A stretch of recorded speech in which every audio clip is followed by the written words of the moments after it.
Assalamualaikum warahmatullahi wabarakatuh. Waalaikumsalam warahmatullahi wabarakatuh. Pak Ustadz, saya seorang ibu rumah tangga dan mempunyai anak dan suami. Ya sudah pasti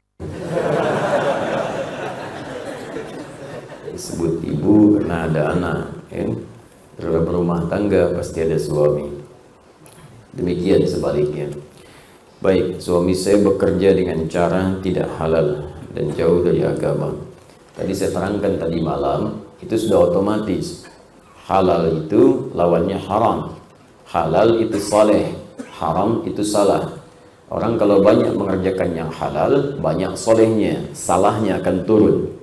Maka yang soleh ini, jika kemudian diolah dan masuk ke dalam tubuh kita, suami bawa harta yang halal, dibawa ke rumah, dimasak oleh istri, jadi makanan, dibelikan pakaian, dipakai di tubuh, jadi energi, muncul keberkahan di situ. Karena itu halal itu lekat dengan keberkahan. Di antara nama lain berkah itu thayyib, jamaknya thayyibat. Karena itu ketika seorang suami diminta mencari nafkah, diminta mencari dengan cara yang halal. Kalimat halal pertama dalam Al-Quran disandingkan dengan kata thayyib. Quran surah kedua ayat 168. Ya ayyuhan nasu kulu mimma fil ardi halalan thayyiban. Hai semua manusia tanpa kecuali. Disebutkan manusia dengan kata nas, mencakup konteks komunalnya, kehidupan sosialnya. 241 kali disebutkan dalam Al-Quran. Bahkan dimulai dengan kata ayyuha, 150 kali disebutkan dalam Al-Quran. Ayyunya munada, hanya tanbih. Ayyunya berfungsi taukid di situ. Taukid itu penguat, tanbih itu pengingat. Diseakan kalau kita terjemahkan dengan ilmunya, Allah ingin mengatakan ya ayyuhan nas, hai semua manusia. Pakai ya lagi, linida'il qarib mutawassit wal ba'id, untuk menyeru yang dekat, yang menengah, yang jauh. Disebutkan 361 kali dalam Al-Quran. Hai semua manusia tanpa kecuali, dekat, menengah ataupun jauh. Aku tegaskan, aku ingatkan, kata Allah, silahkan kau menyebar di bumi untuk mencari makan, cari kebutuhan, silahkan kerja. Saya sering katakan yang menggunakan rumus di balaghah, dzikrul ba'di yuradu bihil kullu. Disebutkan sebagian yang dimaksud keseluruhan. Di bahasa Indonesia diserap menjadi rumus sinekdok pas pro toto. Hukum sebaliknya disebut sinekdok totem pro parte. Disebutkan keseluruhan yang dimaksud sebagian. Silahkan cari makan. Anda kan kalau ditanya, papa mau kemana? Mencari sesuap nasi. Padahal kan yang dihasilkan tidak sesuap. Sepiring, sebakul, ya? Tambah yang lain. Ya, silahkan Anda bekerja untuk bisa makan. Silahkan kerja untuk bisa berpakaian. Cuman kata Allah, menyebarlah di tempat yang bisa engkau jangkau. Pakai min litab'id, mimma fil ardi. Dari min dan ma disatukan menjadi mimma. Minnya tab'id. Tidak harus keliling bumi semua, capek Anda. Ya, sebagian tempat yang bisa dijangkau di bumi, silahkan Anda jangkau itu. Ya, kalau nggak dapat di Kota Baru Parahyangan, pergi ke Bandung sana. Nggak dapat di Bandung, nyebar lagi mungkin di kabupaten. Nggak dapat mungkin di Sukabumi, hubud dunia. Ya, nggak dapat di Sukabumi mungkin di Cianjur. Nggak dapat di situ mungkin ada di Sumatera, mungkin ada di Kalimantan, mungkin di Papua, mungkin nyebrang ke Malaysia. Silahkan. Yang penting bisa kita jangkau. Cuma kata Allah halalan, nah yang menarik, thayyiban. Cari dengan cara yang halal, kemudian belanjakan itu pada yang thayyib. Ya, di antara makna thayyib itu sesuatu yang lekat dengan keberkahan. Bagi orang beriman, halal itu nggak ditanya lagi, tapi thayyibnya yang penting. Sehingga thayyib menjadi jama' bagi orang beriman. Karena orang beriman itu sudah pasti mencari yang halal dan akan mengumpulkan banyak yang berkah. Ketika pindah kepada ayat orang beriman mencari nafkah itu, bekerja untuk mendapatkan harta, maka halalnya dibuang karena iman otomatis mencari yang halal, thayyibnya dijamakkan menjadi thayyibat. Pindah ke ayat 172 di surah yang sama Al-Baqarah. Naik ke kiri agak sedikit ke atas. Ya ayyuhalladzina amanu, redaksinya sama nih. Kulu, sama persis. Bedanya min thayyibati ma razaqnakum. Hai semua orang-orang yang telah beriman. Kata Allah, silakan bekerja juga. Jadi beriman pun tidak menghilangkan dan menepikan ikhtiar kita untuk bekerja.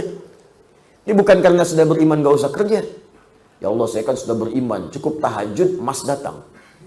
Cukup puasa misalnya, gaji langsung diberikan. Gak ada. Ya, nggak ada Allah mengutus malaikat tuh ngasih ngaji. Tiba-tiba Allahu Akbar, selesai tahajud dikirim malaikat maut. Buat apa ngasih gaji? Nggak ada. Tugas cuma nyambut nyawa, kan? Baik, Anda kerja berikhtiar.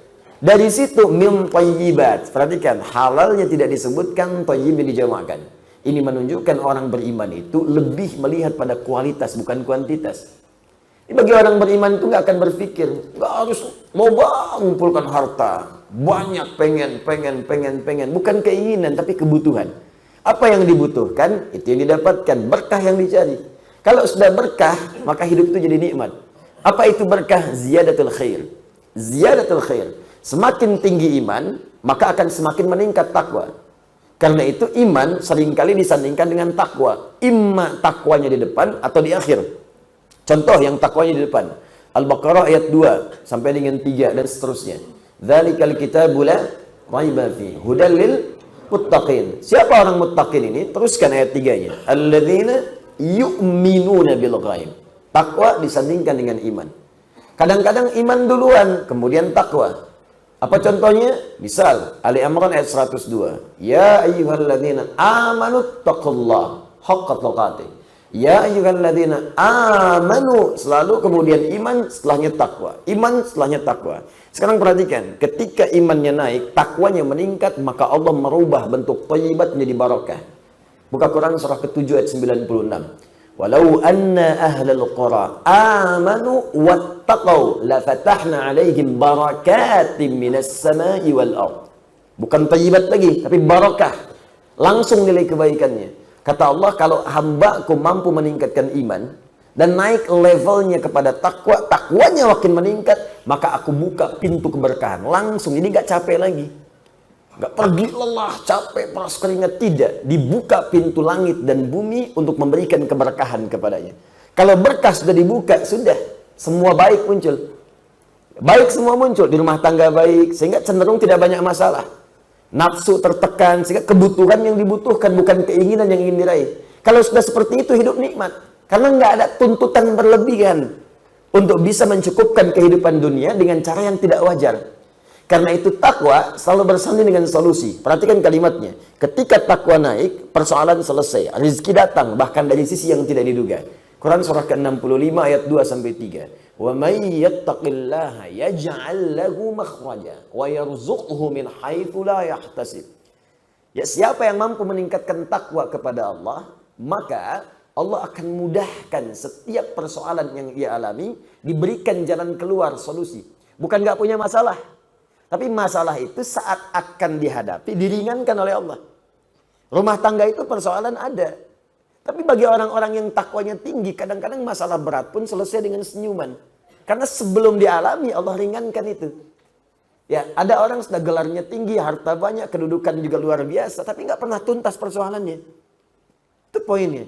Rizki nggak susah, karena wa yarzuqhu min haitsu la yahtasib. Allah datangkan bahkan dari sisi yang tidak dia duga.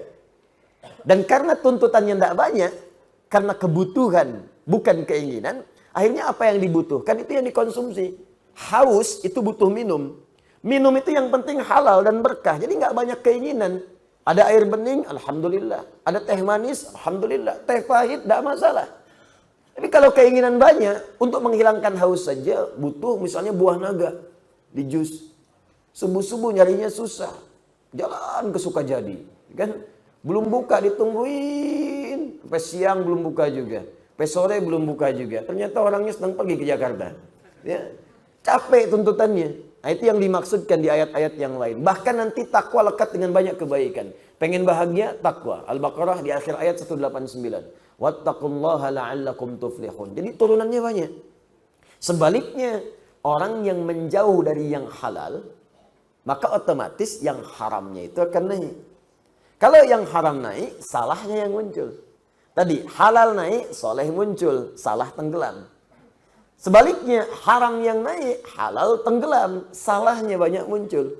Karena tadi iman bersanding dengan takwa, amalan takwa itu amal soleh. Kadang bentuknya ibadah ritual. Karena itu sholat bagian takwa, ya, puasa bagian takwa. Tadi, dzalikal kitabu la raiba fihi hudal lil muttaqin. Apa amalannya? Alladzina yu'minuna bil ghaib wa yuqimunas shalah. Salat amalan takwa, puasa amalan takwa. Karena itu puasa lekat dengan takwa. Quran surah kedua ayat 183. Ya ayyuhalladzina amanu kutiba alaikumus kama kutiba alal ladzina min la'allakum taqwa. Umrah haji bagian dari takwa. Al-Baqarah 197. Al-hajju ashhurun ma'lumat. Faman farada fihinna al-hajja fala rafatha wala fusuqa wala jidala fil hajj. Wa ma taf'alu min khairin ya'lamuhu Allah wa tazawwadu fa inna khairaz zadi taqwa. Itu amalannya. Makanya orang kalau hartanya bagus, makanannya benar, kebutuhannya pada yang baik-baik, itu sholatnya enak. Nggak disuruh pun cepat itu. Tahajud bisa bangun, duha bisa dikerjakan, ngaji bisa enak, infak bahkan pun bisa masih keluar. Indah, puasa jalan. Sebaliknya, harta haram itu berpengaruh nanti pada peningkatan kesalahan dan kemalasan dalam beribadah. Sholat sudah mulai nggak nyaman. Ya, jauh. Puasa apalagi, jangankan yang sunnah, Ramadan pun kadang-kadang sudah jadi persoalan. Kapan Ramadan tiba? Nggak terasa ya mas, sebulan lagi. Kok cepat amat ya? Ya, kebalik tuh. Orang takwa, nunggu sholat itu, baru sholat subuh udah nunggu zuhur. Kapan kita mah, zuhurnya jam berapa itu? Takwa. Tapi kalau takwanya meredup, salahnya muncul, keberatan yang ada. Ya, ini baru maghrib, udah isya lagi. Baru sahur hanya buka. Hari ini buka jam berapa? Gitu. Nah, jadi hal-hal semacam ini Bapak Ibu sekalian itu sudah wajar. Karena itu jauhi perbuatan maksiat, jauhi yang haram-haram, dekatkan diri kita pada yang halal. Sekarang apa kasus di pertanyaan ini? Ya ini tadi yang saya katakan jauh dari agama sudah otomatis. Karena yang didapatkan yang haram, maka agama tidak akan jadi bagian prioritas dalam aktivitasnya. Ya cuma saya beri catatan ya, kalau nanti menuliskan seperti ini, tolong diberi tanda kurung, dirinci aja. Kira-kira pekerjaannya apa gitu. Ya kadang-kadang kesimpulan tertentu dari pribadi, kadang agak berbeda gitu pemahamannya. Karena ini dituliskan insya Allah tidak akan terbuka. Pertanyaan saya, bagaimana membimbing suami supaya dekat ke agama? Ya bimbing. Dan apakah saya harus bekerja dan meninggalkan anak-anak untuk memperoleh rezeki yang halal, tapi suami tidak mengizinkan? Apa yang harus saya perbuat Pak Ustadz, dan apa saya menuruti suami atau saya coba untuk bekerja? Pertama, pasti ada hikmah di balik setiap kejadian yang Allah tetapkan untuk kita lalui. Tidak mungkin suami ibu dipasangkan dengan ibu, atau ibu juga demikian, kecuali di balik itu ada hikmah kebaikan. Mungkin kekurangan di suami ditutupi oleh ibu, begitu sebaliknya supaya di situ mengumpulkan amal soleh. Orang cari amal soleh keluar, ibu diberikan di dalam. Ya, maka dengan itu jangan putus asa, karena Asia pun sampai akhir hidupnya tidak pernah putus asa untuk mendakwahi Fir'aun. Fir'aun itu sekejam apa? Kejamnya luar biasa, hobi bunuh orang, ngancam orang, nyiksa orang. Bahkan Nabi Musa pun ketika akan berdakwah kepada Fir'aun harus berdoa dulu kepada Allah untuk minta dilembutkan hatinya. Supaya tidak kalah dengan ancaman-ancaman. Karena Nabi dan Rasul itu doanya itu kan mustajab seketika. Kalau sedikit tersinggung aja, ya Allah ini Fir'aun, bosan sekali saya wafatkan sekarang. Wafat. Ya. Cuman gak ada hikmah buat kita untuk dipelajari. Karena itu beliau berdoa, Rabbi syrahli sadri wa yassirli amri wahlul 'uqdatam min lisani yafqahu qauli. Itu doa mustajab, ya doa yang diperintahkan dan diisyaratkan dalam Al-Quran. Karena perbuatan setiap nabi sebelum-sebelumnya, jika dia berisi informasi memiliki lafaz yang umum, artinya petunjuk bagi kita saat ini untuk bisa kita amalkan dalam kehidupan. Karena itu seringkali diakhiri dengan redaksi-redaksi contoh bagi orang-orang di masa depan, yang dikumpulkan kemudian pada Nabi Muhammad SAW, dilengkapi dan diajarkan kepada kita. Karena itu ketika Allah mengisahkan kisah Nabi Ayub, ujungnya ditutup wa dzikra lil abidin. Jika ada hamba-hamba yang soleh, sama sakit seperti Ayub, amalkan amalan Ayub, maka aku akan sembuhkan ia seperti aku menyembuhkan Ayub alaihissalam. Itu di Quran surah ke-21 ayat 83 sampai 84. Jika Anda berbisnis misalnya, ya bekerja, disakiti orang, dijahili orang, sampai ingin ada yang menyingkirkan, menyungkurkan Anda, amalkan amalan Nabi Yunus alaihissalam. Jika ada yang mengatakan seperti itu, kata Allah, maka saya akan selamatkan dia. Wa kadzalika nunjil mu'minin. Jika ada orang beriman mengamalkan amalan zikir seperti Yunus alaihissalam, aku akan berikan keselamatan dan kesuksesan yang sama seperti aku berikan kepada Yunus. Karena itu yang pertama, apa yang harus ibu kerjakan, jangan putus asa. Mungkin di situ ada bagian pahala terkumpul untuk mendapatkan surga yang ibu dambakan. Alhamdulillah. Pertama, berdoa kepada Allah Subhanahu wa taala. Bangun malam, tunaikan tahajud. Selepas tahajud, bersujud, minta kepada Allah Subhanahu wa taala. Ya Allah, tidaklah Engkau titipkan suami saya ini kepada saya kecuali ada hikmah kebaikan.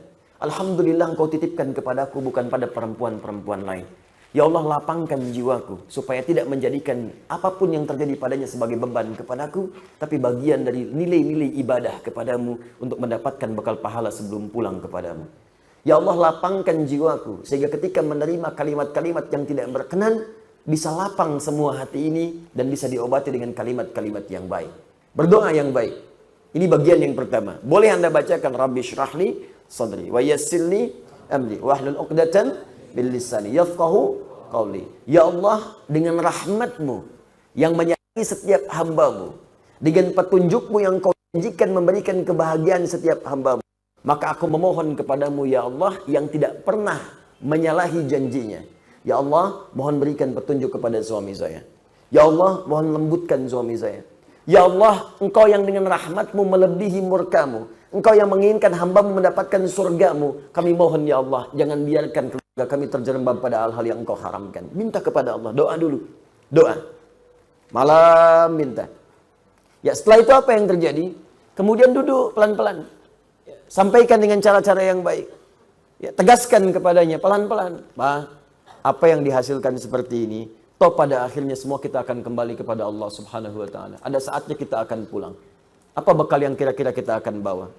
Nah, biasanya kalau haramnya terlampau banyak, itu antipati pertama kali, awal-awal, tapi nggak apa-apa. Ah, udahlah, ya jangan jadi ustazah. Biasanya awal-awal demikian, tapi nggak apa-apa, pelan-pelan, ya kan? Lalu pelan-pelan diproses. Kalau tetap yang dibawa itu haram, hal-hal yang tidak baik. Baik, sekarang timbang, apakah saya harus bekerja, Ustaz? Hukum mencari nafkah itu ada pada suami. Tapi kalau kemudian dibawa menjadi tidak baik dan berpotensi buruk dalam kehidupan, maka boleh si ibu itu, misal, ya, dia menyalurkan sesuatu yang tidak sekiranya mengganggu tugas dan kewajiban dia di rumah tangganya untuk anaknya. Misal, Anda bisa buat kue, Anda bisa bikin kue. Anda tidak meninggalkan anak Anda pada saat itu, kewajiban Anda ada. Anda bisa jualan online misalnya, atau bergabung dengan sesuatu, jadi agen yang sekiranya bisa menyalurkan, yang Anda tidak keluar banyak di situ untuk bisa menghilangkan tugas-tugas rumah tangga. Dari situ kumpulkan, nabung, ya, simpan, berikan kepada anak Anda, berikan kepada Anda sendiri yang Anda makan dan sebagainya. Apa yang disimpan diberikan oleh suami, coba sisihkan, simpan. Sampai terkumpul, lalu tunjukkan kepadanya. Ini yang papa kumpulkan. Boleh jadi kemudian tidak banyak membawa manfaat untuk kehidupan kita. Silahkan Pak, mau sebanyak apa lagi, Pak simpan saja. Untuk kebutuhan kita, untuk makan dan sebagainya, Alhamdulillah Allah kirimkan dari sisi-sisi yang lain. Cara seperti itu, boleh jadi akan membuat suami sadar, dan mungkin setidaknya bisa berpikir kemudian hari, bahwa apa yang dikerjakan tidak akan membawa manfaat dalam kehidupan. Maka saya berkata kepada para suami yang hadir pada saat ini, bertakwalah kepada Allah Subhanahu wa taala. Jangan biarkan dosa hadir di rumah tangga karena peran Anda yang mungkin terbawa sampai dengan menghadap kepada Allah Subhanahu wa taala.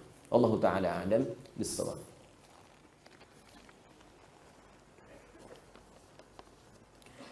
Assalamualaikum Ustaz. Assalamualaikum. Ada yang mengatakan bahwa Nabi Ummi bukan merupakan Nabi yang tidak bisa baca dan tulis, namun merupakan pengertian dari Nabi yang bukan berasal dari Bani Israel yang tidak diberi kitab. Apakah betul seperti itu Ustaz?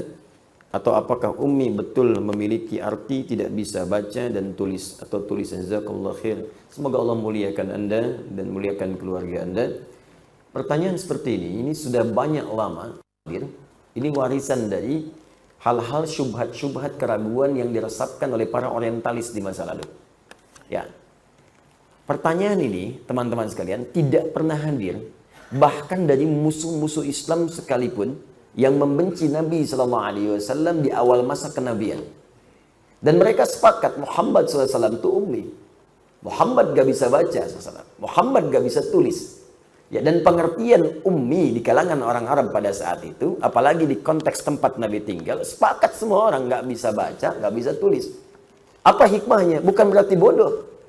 Tidak, ummi itu bukan berarti bodoh. Ya boleh jadi orang nggak bisa baca dan tulis diberikan kelebihan-kelebihan tertentu untuk hikmah tertentu. Ya apa hikmah yang paling utama? Nabi Muhammad SAW dijadikan ummi oleh Allah Subhanahu Wa Taala, tak punya kemampuan membaca, tak punya kemampuan menulis. Di antara hikmah terbesarnya adalah supaya tidak ada tuduhan ketika Al-Quran diturunkan adalah bagian dari rekayasa dan hasil kreasi Nabi Muhammad SAW. Karena Nabi itu pandai baca, Nabi pandai tulis, oh pantas Quran itu buatan Muhammad. Itu diantaranya. Makanya ketika wahyu turun pertama kali untuk membuktikan apakah yang dimaksud ummi itu bukan Nabi yang keturunan Bani Israel, ataukah ummi itu tak bisa baca dan tulis. Perhatikan bagaimana ketika ayat pertama diturunkan. Apa ayat pertama itu? Iqra bismi rabbikal ladzi khalaq. Ketika kalimat iqra turun, iqra. Apa jawaban Nabi? Sepakat semua riwayat. Saya ulang ya, sepakat semua riwayat. Mutawatir sifatnya. Jawaban Nabi pertama kali, ma ana biqari. Ma ana biqari. Saya betul-betul nggak bisa baca. Perhatikan, dalam bahasa Arab ada ma qara'tu, ada ma ana biqari. Ada hukum di ilmu nahwu, kalau ma nafi bertemu dengan ba, maka hukumnya taukid. Atau laisa, ma laisa bertemu dengan ba setelahnya, hukumnya taukid untuk menguatkan. Paham? Tidak. Contoh. Di surat At-Tin, di ujung ayatnya, alaisallahu bi ahkamil hakimin. Allah bisa mengatakan begini, alaisallahu ahkamal hakimin. Kenapa kemudian masuk ba di situ? Di kaidah ilmu nahwu, kalau ada laisa setelahnya ba, itu hukumnya taukid, menguatkan. Benar-benar. Jadi kalau ada yang meragukan, ya dipakaikan setelah laisa ba supaya dia yakin. Untuk meyakinkan orang ragu bahwa ini benar-benar loh. Kata Allah, saya serius, saya ini hakim yang paling adil. Apa engkau masih ragu juga? Sekarang Nabi ketika mengatakan, saya nggak bisa baca, pakai ba untuk menegaskan pada yang ragu. Yang menuduh Nabi, kamu bisa baca ya, kamu bisa nulis ya. Makanya polos kalimat yang mengatakan ketika Jibril turun, menyamar jadi lelaki, mengatakan, Iqra ya Muhammad, baca. Kalimat Iqra, sebelum disempurnakan, Iqra, ya kata malaikat Jibril, itu untuk memberikan kesan kepada kita semua. Nih, lihat nih, Muhammad bisa baca nggak? Bisa tulis nggak? Ummi atau bukan? Ya, maka apa jawab Nabi? Ma ana biqari. Saya betul-betul nggak bisa baca. Maka Nabi pun meyakinkan kepada kita semua, pada orang sekitarannya. Saya betul-betul nggak bisa baca. Diulang oleh malaikat. Benar nggak nih? Iqra, sekali lagi. Jawabannya yang kedua sama. Ma ana biqari. Masih konsisten. Ketiga, Iqra, jawaban sama. Ma ana biqari. Masih konsisten. Kenapa sampai diulang 2 kali, sampai 3 kali? Untuk memastikan betul. Kalau jawaban sedikit berubah, tidak ada konsistensi di situ, berarti ada sesuatu yang harus dicurigai. Iqra, ma ana biqari. Iqra, ya sedikit sih bisanya. Iqra, ya baiklah saya baca. Nah, ada tidak konsisten di situ, inkonsistensi. Tapi ketika semua kalimatnya sama, ma ana biqari, ma ana biqari, ma ana biqari, ini menunjukkan benar-benar Nabi tidak bisa baca. Nabi ummi sifatnya, tidak bisa membaca. Karena itu kemudian turunlah kalimat lengkap sempurna. Iqra bismi rabbikal ladzi khalaq. Muhammad, baca. Ikuti bacaan ini. Yang akan saya bacakan bukan karena engkau nggak bisa baca. Bukan karena engkau punya guru yang mengajarkan engkau membaca. Bukan karena engkau nggak pernah sekolah. Tapi bacakan itu, niatkan semua karena Allah yang menciptakan kamu saja begitu mudah. Apalagi membuat kamu bisa mengikuti bacaan. Niatkan karena Allah. Minta kepada Allah diberi kekuatan mengikuti bacaan. Membuat kamu saja, mencipta kamu begitu mudah. Ya, mencipta manusia itu kan luar biasa. Ya, kompleks unsur-unsurnya. Itu bagi Allah sangat mudah. Apalagi menjadikan kau bisa mengikuti bacaan, kata malaikat. Ya, Iqra bismi rabbikal ladzi khalaq. Khalaqal insana min Iqra wa rabbukal akram. Muhammad, baca karena Rabbu. Kenapa baca karena Rabbu? Guru itu mulia, sekolah itu mulia. Mulia dalam bahasa Arab karim, hebat. Al-Ustadz Karim, Ustadzah Karimah. Guru mulia, dosen mulia, Ustadz mulia, Kiai mulia.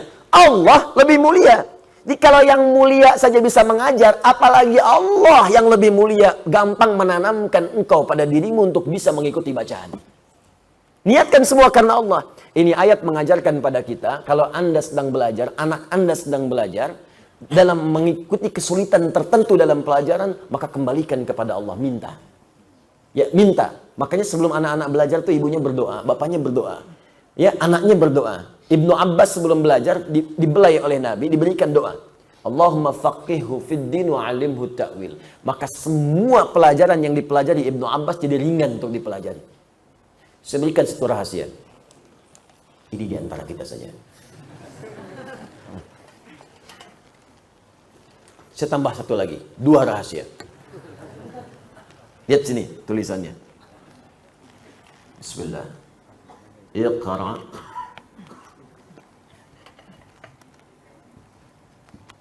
Bismi rabbikal ladzi khalaq. Jazakallahu khair, Pak. Bismi rabbik.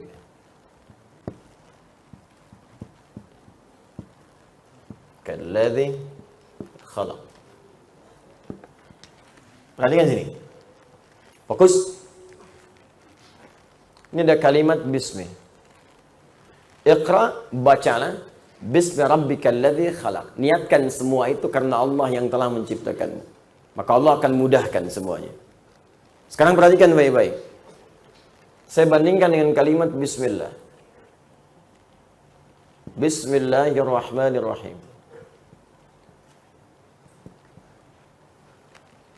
Fokus. Bismi rabbik kita, Rabb itu siapa? Allah kan? Baik. Sekarang bismillah. Ini bismi rabbik, ini bismillah. Rabb adalah Allah. Satu nama di antara al-asma'ul husna. Ar-Rahman, Ar-Rahim, dan seterusnya. Sekarang perhatikan baik-baik. Kenapa ketika di sini banyak ada alifnya? Ketika di sini alifnya dibuang. Fokus, fokus, awas. Dan dirasam seperti ini. Dan di sini ada makna, bukan sekedar tulisan. Di sini ada makna. Ya, walaupun di sini orang mengatakan kasratul isti'mal, banyak digunakan, tidak ada makna di sini. Perhatikan teman-teman sekalian, alif dalam ilmu lughah, itu untuk menunjukkan sesuatu yang panjang, yang ada proses. Makanya di bacaan, kalau ada alif, sebelumnya dibaca A panjang. Kalau ada ya, sebelumnya I panjang. Kalau ada wawu, sebelumnya U panjang. Rumus asalnya begitu. Contoh, Hamzah, Dal, Ya. Maka sebelum ya, umumnya akan dibaca harokat kasrah panjang. Baca. Adi. Ya kan? Hamzah, Ba, Wawu. Baca. Abu. Jelas? Taib. Sekarang teruskan sini. Fokus baik-baik. Fa. Alif, Ta, Ha. Baca. Fatah. Baik, fokus baik-baik. Alif biasanya menunjuk pada harokat fathah sebelumnya. Jadi kalau ada alif, maka huruf sebelumnya dibaca A panjang. Biasanya alif tak pernah bersentuhan dengan kasrah. Jelas? Alif tak pernah bersentuhan dengan kasrah. Nah sekarang perhatikan baik-baik. Di sini ada alifnya. Hamzah wasal asalnya dari kata ismun. Tapi di sini dibuang, di sini tidak. Dan harakatnya kasrah. Ini menarik. Ya, kalau hamzah wasal kenapa tidak dibuang seperti ini? Kalau dia alif kenapa muncul begini? Ini untuk menunjukkan karena alif fungsinya memanjangkan sesuatu, maka ditarik ke dalam fiqh lughah. Asalnya Nabi ketika diminta baca iqra, iqra, iqra, sulit, panjang, butuh proses. Tapi semua itu dipercepat ketika semua dilakukan karena Allah yang telah menciptakan kita. Makanya alif ini walaupun panjang, hamzah wasal tak dibaca walaupun muncul. Orang-orang yang mengerjakan segala hal karena Allah, maka proses-proses yang panjang itu akan dipendekkan oleh Allah Subhanahu wa taala. Maka bagaimana mengerjakan sesuatu karena Allah? Tafsirnya ada di Quran surah kedua di akhir ayat 282. Dekati Allah dengan takwa. Maka muncullah kalimat Allah di situ. Perhatikan ayatnya. Perhatikan ayatnya. Wattaqullah wa yu'allimukumullah. Tingkatkan takwamu kepada Allah. Maka dengan peningkatan takwa itu Allah akan ajarkan dan tambahan kamu percepatan pengetahuan. Karena itu orang-orang yang meningkatkan takwanya kepada Allah semakin dekat, semakin mudah meraih ilmu. Saya tanya pada Anda, yang punya ilmu siapa? Allah. Karena itu Allah disebut Al-Alim. Yang punya rezeki siapa? Allah. Karena itu Allah disebut Ar-Razaq. Anda dekat dengan pimpinan, kan Anda mudah mengakses segala hal pada pimpinan Anda. Anda dekat dengan direktur, Anda mendapat kemudahan akses di perusahaan Anda. Anda dekat dengan Allah, apa yang tidak mudah bagi Allah? Anda dekat dengan dosen, diberikan bimbingan dari dosen, begini, begini, begini. Tapi Anda dekat dengan pemilik ilmu, Allah langsung ditanamkan pada jiwa Anda. Nabi Muhammad orang paling takwa di muka bumi. Yang tahajudnya 1 rakaat sampai bengkak kakinya. Yang kalau sedekah tak tanggung-tanggung harta terbaiknya dikeluarkan. Lantas apa yang terjadi? Terjadilah percepatan pengetahuan. Bahkan ketika beliau kemudian setelah itu menerima wahyu, pengen cepat membacakan dengan lisannya. Sampai turun Quran surah ke-75, ayat 16 sampai 18. Tadinya pengen cepat dibacakan, cepat, berusaha sendiri. Kata Allah, jangan, kamu ini orang paling takwa. Karena paling takwa, Allah gak persulit. Turun kalimat, la tuharrik bihi lisanaka lita'jala bihi. Inna alaina jam'ahu wa qur'ana. Fa'idha qara'nahu fattabi' qur'ana. Muhammad, jangan cepat kau menggerakkan lisanmu supaya cepat hafal, dibacakan apa yang dibacakan ini. Ya cukup kamu ikuti bacaan saja.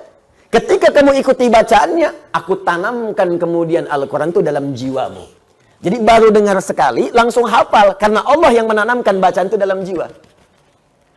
Yang paling indah, apakah itu khusus untuk Nabi atau kaidah umum dalam pengetahuan? Tadi malam saya sampaikan, dalam rumus di kaidah ulumul Quran, pada bab asbabun nuzul, ada kaidah berbunyi begini. Al-ibaratu bi'umumil lafzi, la bi khususis sababi. Hukum itu berlaku dilihat pada lafadznya. Kalau lafadz itu umum, maka berlaku umum. Kalau lafadz itu khusus, maka berlaku khusus. Ternyata isyarat di ayat ini sifatnya umum. Umum artinya apa? Artinya siapapun yang mendekat kepada Allah Subhanahu wa Ta'ala, maka akan diberikan percepatan pengetahuan seperti Allah pernah memberikan pada orang-orang sebelumnya. Walaupun levelnya tentu akan beda dengan level kenabian. Karena sifat Nabi itu fitrahnya mendapatkan pengajaran. Adam dari sejak pertama diciptakan dan turun, diangkat sebagai Nabi, diberikan langsung pengajaran. Makanya kalimatnya wa'allama Adam al-asma. Allah mengajarkan langsung pada Adam. Kita bukan Nabi, tapi diberi potensi. Kalau kita ingin keluar potensi itu, mau jadi apapun bisa. Katakan ya, pada jiwa kita, tidak ada manusia yang bodoh. Ingat, manusia bodoh itu cuma lagu. Tidak ada manusia bodoh. Ingat baik-baik. Semua pintar. Karena dalam diri kita itu banyak potensi. Mau jadi ahli fisika bisa, ahli kimia bisa, ahli biologi bisa, sekaligus ahli kimia, ahli tafsir bisa. Ya, ahli kimia yang hafal Quran bisa. Ahli tafsir yang hafal hadis ada banyak, Pak. Tinggal maunya kita apa? Bisa dieksekusi. Caranya bagaimana? Ya belajar. Untuk mendapatkan percepatan dalam belajar itu dekati pemilik ilmu Allah. Nabi sudah kasih jalan. Bagaimana cara mendekati Allah? Salat tingkatkan, hafalkan Quran. 2 aja. Ya, saya ingin berikan pesan penting, ajarkan anak-anak kita 2 hal dari sejak dini. Pertama, sholat untuk membangun kedekatan dengan Allah. Yang kedua, minta dia menghafal Quran untuk membuka pintu kecerdasan dalam otaknya. Ya, penghafal Quran itu sudahlah. Kalau menghafalnya benar, meningkat minimal 3 kali lipat kecerdasan pada jiwanya. Cepat itu, cepat.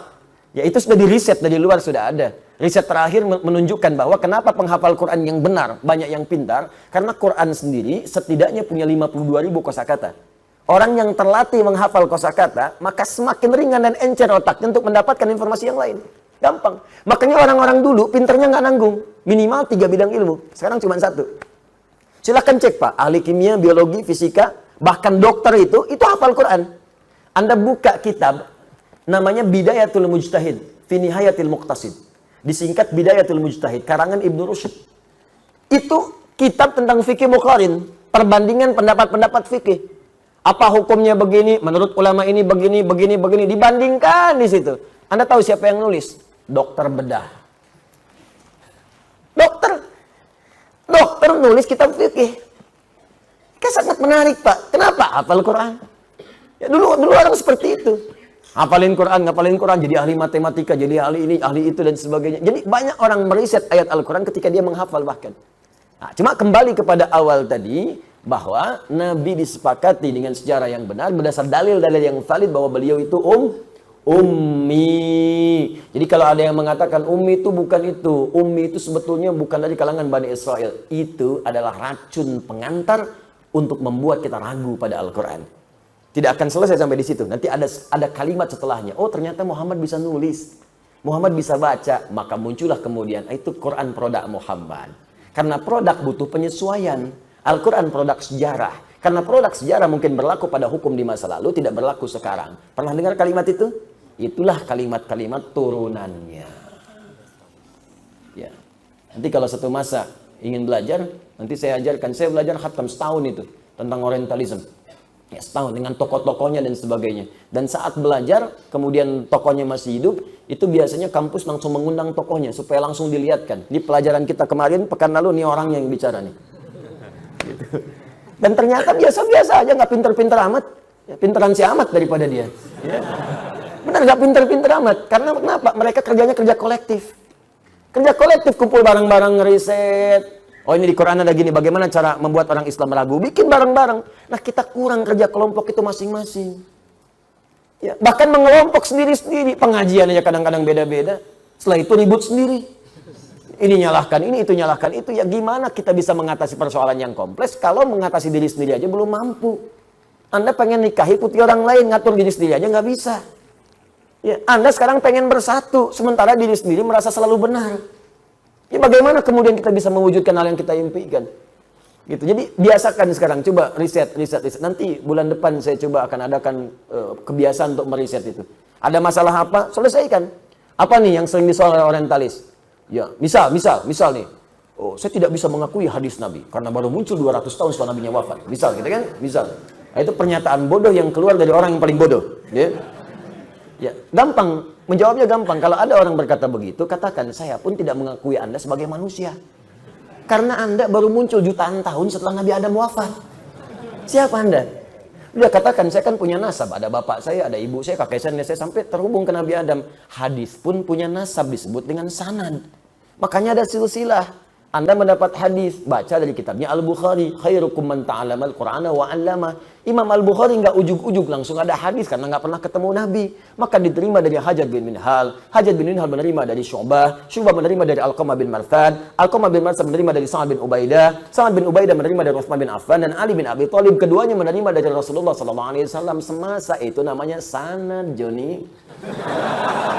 Betul. Paham? Nah, itu udah banyak muncul sebelumnya. Nah, itu dijawab oleh kita sampai tuntas, sampai nanti nggak ada isu lagi itu di kemudian hari. Nah, sekarang kalau Anda baca yang sekarang-sekarang, itu pertanyaan klasik yang sudah selesai. Cuman orang sekarang nggak belajar jawaban-jawaban orang masa lalu. Sehingga kadang-kadang cepat kaget, gampang kagum. Kagum. Ini ikut-ikutan nggak sholat. Ikut-ikutan nggak puasa. Adhannya salah di masjid kosong, tempat ibadah lain adhan. Jadi ada sesuatu yang keliru di sini karena nggak pernah dijawab persoalan itu. Baca dulu, luaskan bacaan, luaskan. Nah, itu diantara satu persoalan. Nanti banyak Pak, banyak sekali. Ada yang nyoal Quran, nyoal hadis, nyoal Nabi paling banyak. Ada yang nyoal istrinya Nabi, nyoal Sayyidah Aisyah, dituduh begini, tuduh begitu, itu udah banyak dari dulu. Jadi yang sekarang telat gitu. Ya. Allah Taala alam bissawab. Assalamualaikum Ustaz. Waalaikumsalam warahmatullahi wabarakatuh. Saya mau bertanya, siap. Apa hukumnya jika suami saya sudah menalak saya lebih dari 3 kali? Allah. Setiap bertengkar, jatuh talak. Rujuk lagi, ribut lagi, talak lagi. Rujuk, talak lagi. Ya Allah. Sering Ustaz, apa yang harus saya lakukan? Coba belajar dulu. Jangan sangat mudah menjatuhkan talak. Ya. Jatuh aja sudah sakit, apalagi jatuh pakai talak. Pelajari dulu, dan apa dampak dari talak itu bukan mainan, ini bukan kalimat main-main. Ya, talak, nikah, sigot itu bukan sigot mainan. Makanya hati-hati, jangan bikin misalnya kayak sandiwara pernikahan. Mereka diucapkan jadi itu. Hati-hati, talak juga begitu. Kenapa? Supaya tidak main-main, karena ini sesuatu perjanjian yang besar dan dampak yang sangat luas. Baik, talak itu pertama, ketika muncul syariat itu, sebetulnya syariat itu bukan untuk memisahkan. Tapi tingkat bagian akhir untuk menyatukan. Ingat ya? Perhatikan cara membacanya secara fikih. Talak itu pada mulanya, sebetulnya diturunkan syariat bukan untuk memisahkan. Tapi solusi terakhir untuk menyatukan. Kalau memang nggak bisa nyatu juga, ya memang sampai di situ sulit. Hikmah rumah tangga nggak tercapai. Ya, ketika muncul itu semua, ketika Anda buka misalnya Al-Baqarah dari 226 sampai dengan 234 itu kan turun.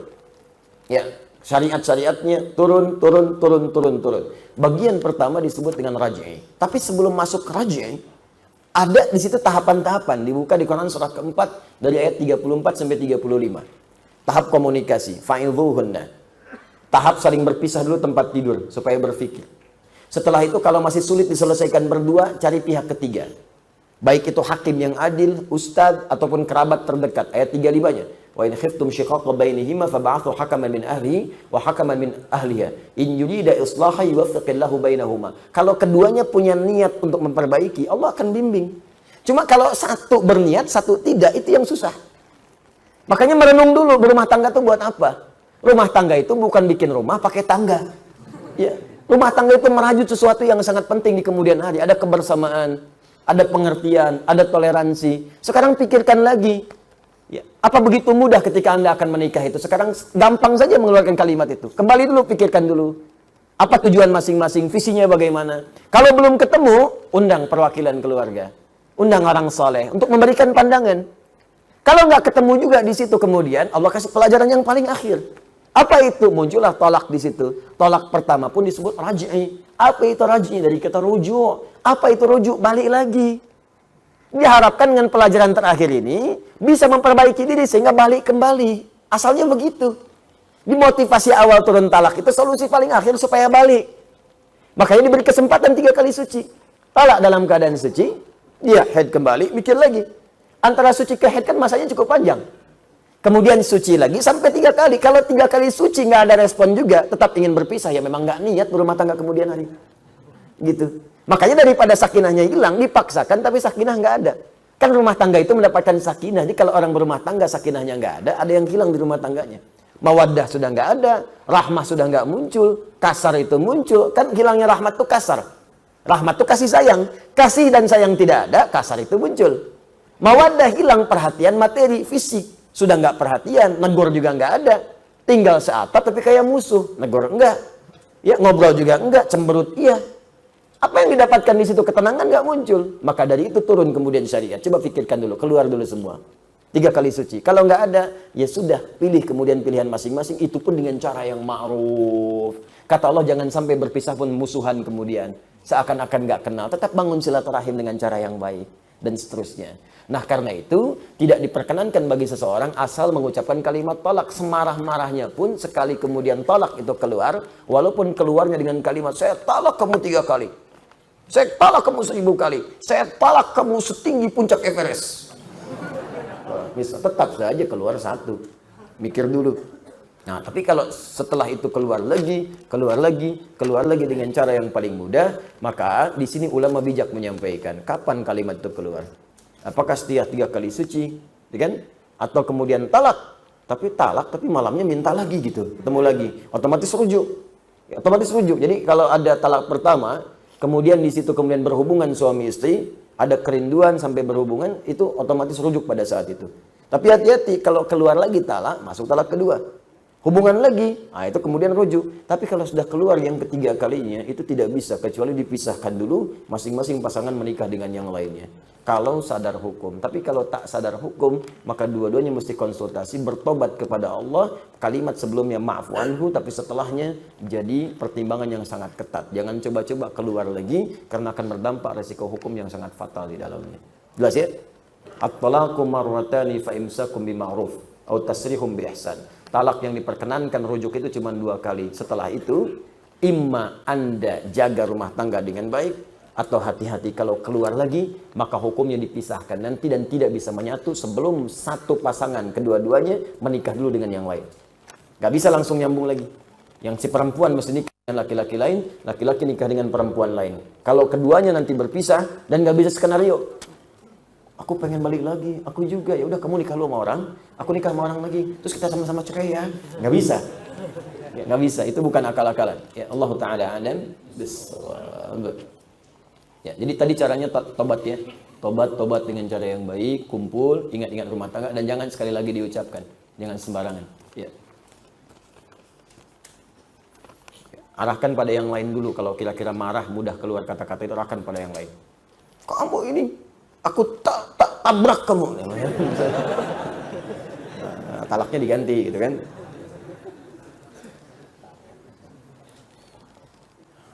Baik. Assalamualaikum warahmatullahi wabarakatuh. Assalamualaikum warahmatullahi wabarakatuh. Saya mau bertanya, saya pernah mendengar seorang berkata bahwa orang yang bekerja di pajak, kalau harta data wajib pajak, Allah tidak meridainya. Sama halnya seperti pajak konvensional. Apakah benar, Ustaz? Saya sudah pernah jawab ini. Anda cari jawaban saya, Anda akan temukan di situ.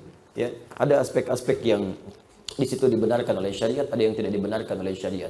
Ya, pajak itu bagian kalau mukfun ataupun bagian dari dharibah atau dari sebagian di negara Islam disebut dengan jizyah. Ya, dan dibedakan dalam konteks yang lebih luas, ada mukfun di situ, ada dharibah di situ, ada yang dibenarkan, ada yang tidak dibenarkan. Ya, yang dibenarkan itu apa? Sepanjang kemudian itu dikelola untuk kemaslahatan yang lebih luas. Kemudian di situ ada unsur-unsur yang tidak dilarang oleh syariat. Ya, seperti misalnya pajak yang tidak dibebankan pada hal yang seharusnya tidak keluar. Kemudian tidak memaksa keluar berkali-kali lipat yang kemudian dari situ bisa melahirkan madarat yang lebih kuat. Maka itu sifatnya boleh-boleh saja. Tapi kalau melanggar ketentuan seperti tadi, maka haram sifatnya. Ya, maka bagaimana cara solusinya? Ya diluruskan. Datang, jelaskan, masuk pada bagian yang dibenarkan, yang tidak dibenarkan kemudian dijauhi. Kan di situ banyak cabang-cabangnya yang mungkin bisa didapatkan. Ya, jadi jangan kemudian tiba-tiba seketika dipukul rata semuanya, tidak. Turunkan dulu hukumnya. Lebih jelas sehingga lebih terperinci, di situ baru kita dapatkan solusi-solusi yang bisa kita maksimalkan. Ustadz, saya sudah pisah dengan mantan suami 2 tahun. Ya namanya pisah pasti mantan. Ya, kalau nyambung manten. Saya membiayai sendiri anak-anak. Mantan suami tidak memberi, namun dia dari bank, apa tetap harus kita tagih harfiah seorang ayah harus menafkahi, atau walau ayah tapi dari bank dan posisi pisah tetap haram? Begini Bu ya, itu kan saat pisah, nanti hakim di pengadilan itu akan memutuskan. Ya, siapa hak asuhnya? Ibu. Biasanya ke suami tetap diberikan hak untuk kewajiban untuk memberikan nafkah untuk anak. Kalau untuk istri kan sudah pisah, makanya ibu sebut mantan, kan? Nah, makanya dari sini suami ingat ketika kewajiban itu melekat walaupun sudah berpisah, karena itu bagian dari biologis dia ketika berumah tangga dan terlahir, kewajiban tetap harus diberikan. Tetap harus diberikan. Jadi jangan lihat kepada mantan istrinya, lihat kepada anaknya, karena nggak ada mantan anak. Nggak ada mantan orang tua. Suami ada mantan suami, istri mantan istri ada, mantan anak nggak ada. Mantan ayah nggak ada, mantan ibu nggak ada. Ini mantan ayah saya nih, nggak ada. Tetap ayah. Ini mantan ibu saya, tetap ibu. Karena itu, karena terikat masih dan dia mewarisi. Dia mewarisi. Perceraian kedua orang tua tidak menggugurkan hak waris anak itu darinya. Makanya hak waris tetap melekat. Walaupun jadi mantan ketika ayahnya meninggal, dia mendapatkan warisan. Istri tidak. Istri tidak karena sudah berpisah di situ. Terhijab dia. Ya, maaf. Kematian satu, kemurtadan, riddah, termasuk perceraian, itu yang menggugurkan kemudian bagian dari hak waris. Dia nggak dapat warisan. Suami istri pisah dengan suami meninggal, istri nggak dapat bagian waris. Selesai di situ. Ya, dan dibagi. Saat kemudian dia berpisah itu dibagi. Ada yang ditetapkan oleh bagian oleh agama. Kemudian murtad nggak dapat warisan. Ya, kemudian kematian ada 2 sebab. Memang wafat sebelum dibagi warisan, wafat. Ya, ingat bukan wafat duluan yang ahli waris. Kalau wafat duluan yang meninggal, kemudian ahli waris masih ada, setelah itu dia meninggal, tetap warisan diberikan kepada dia. Karena yang wafat duluan yang akan diwariskan warisannya. Yang kedua, sengaja membunuh orang untuk mendapatkan warisan, terhijab dia, nggak dapat warisan. Ya, nggak dapat warisan. Itu terjadi nanti di masa-masa, bahkan ada juga di Al-Baqarah itu. Ya, sebab dinamakan Al-Baqarah. Salah satunya begitu. Ada orang di keluarga yang sangat kaya tapi pelit. Saking pelitnya marah di bagian anggota keluarganya, maka malam-malam dibunuh dia. Ya, tujuannya apa? Tujuannya untuk mendapatkan warisan dari situ supaya hartanya bisa dikuasai. Ya, dilemparlah kemudian jasadnya di jalanan, dilempar biasa, dia pergi. Dan orang nggak tahu siapa yang bunuh. Tuh, jadi peristiwa itu, kalau nggak disebutkan kapan kejadiannya, siapa tokohnya, ini menunjukkan akan terjadi lagi di kemudian hari. Saya tanya pada Anda, ada kasus pembunuhan yang sengaja buang mayat di tempat-tempat terbuka? Ada. Ada kasus pembunuhan karena warisan? Ada. Ada kasus pembunuhan karena selingkuh? Ada. Makanya kasus-kasus itu diisyaratkan dalam Al-Quran di masa lalu supaya tidak terjadi di masa depan. Tapi kalau disebutkan tokohnya, kapan kejadiannya, ini menunjukkan kejadian itu hanya terjadi pada orang itu dan tidak akan terjadi lagi. Seperti Maryam. anaknya Imran. Disebutkan namanya plus bintinya sekalian. Wa Maryam ibnata Imran. Kejadiannya disebutkan, tak pernah disentuh laki-laki manapun, tapi bisa mengandung dan melahirkan. Ini artinya yang bisa mengandung dan melahirkan tanpa disentuh laki-laki manapun cuma Maryam. Dan tidak akan pernah ada Maryam lain. Ya, ingat, tidak akan pernah ada Maryam lain. Walaupun di masa sekarang ada namanya Maryam, bisa mengandung, melahirkan tanpa bapak, banyak yang gitu mah. Ya, tapi yang tak disentuh laki-laki manapun cuman Maryam binti Imran. Jelas ya? Baik. Nah, ini yang seperti ini tetap ada kewajiban, dan kewajiban itu tetap diberikan dengan cara yang halal. Jangan berikan yang haram, karena itu pun anak akan tumbuh, mungkin melahirkan pahala bagi Anda. Dengan istri mungkin berpisah, tapi anak itu mungkin jadi penghafal Quran. Anda kurang amalan, anak itu mewariskan amalan untuk Anda, maka berikan yang halal padanya. Supaya pekerjaan amal solehnya mudah dilakukan. Assalamualaikum warahmatullahi wabarakatuh. Salam warahmatullahi wabarakatuh. Semoga Allah selalu mencurahkan rahmat kepada Ustaz kita semua. Semoga Allah berikan yang lebih baik kepada Anda. Saya mau bertanya, lebih tepatnya minta sarannya. Ya, baiklah. Saya mau menjawab, lebih tepatnya memberi saran. Saya baru beberapa bulan kerja di sebuah perusahaan. Baik, di satu perusahaan. Lebih tepat, kita bekerja 8 jam, bukan kita, Anda. Anda bekerja 8 jam per hari plus 1 jam istirahat. Tapi dalam sehari, jika di total jam kerjanya cuma 4-6 jam per hari. Karena memang kerjaannya tidak banyak. Sisanya ada yang tidur, main HP, dan lain-lain. Beberapa bulan ini saya merasa risau, karena ini seperti korupsi waktu. Masya Allah. Mohon sarannya Ustadz, apakah saya harus meninggalkan pekerjaan? Karena saya takut ini akan menambah berat hisaban saya kelak di akhirat karena pekerjaan ini, dan karena saya menafkahi ibu saya dari pekerjaan ini. Mohon sarannya. Sepanjang pekerjaan itu halal, bukan pekerjaannya yang ditinggalkan, tapi kebiasaan Anda yang dirubah.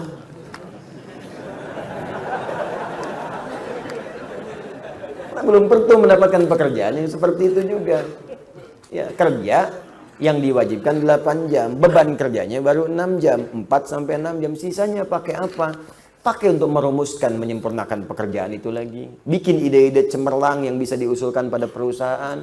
Buat ide-ide kreatif yang inovatif. Itu bahkan bisa mengangkat level Anda. Ketika Anda punya usulan, usulkan ke atas. Mungkin yang pertama belum diterima. Kedua munculkan lagi. Ketiga. Sehingga nanti supervisor melihat nih, idenya banyak nih. Nih giat nih. Itu bisa mengangkat Anda level lebih tinggi. Naiklah jadi pengawas. Kalau sudah pengawas, ya cuma ngawasin. Lebih sedikit lagi.